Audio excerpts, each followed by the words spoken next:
আজি জুবিন দাক শেষৰ বাবে চাবলৈ আমিও ওলালোঁ প্ৰায় ৰাতি 12:30 মান বজাত।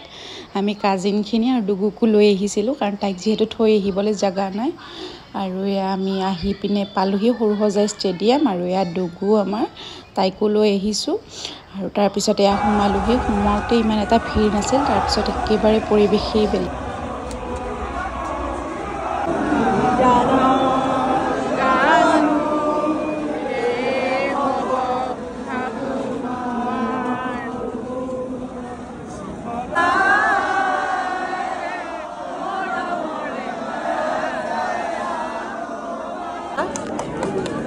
হামু আহিছে, ক'ত আহিছা বেবী?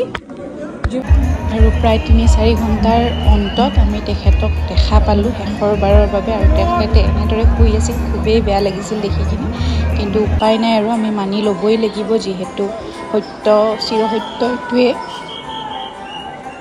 আৰু তাৰপিছত আমি ওলাই আহিলোঁ। তেখেতক চাই মেলি মনটো একেবাৰে বেয়া লাগি গৈছিলে, কি কৰিম, কিন্তু উপায় নাই বাৰু, সকলোৰে মন বেয়াই কেইদিন। বাৰু যি কি নহওক, আমি আহোঁতে ৰাতি পুৱাই গৈছিল। আজিলৈ এইখিনি, আকৌ লগ পাম অন্য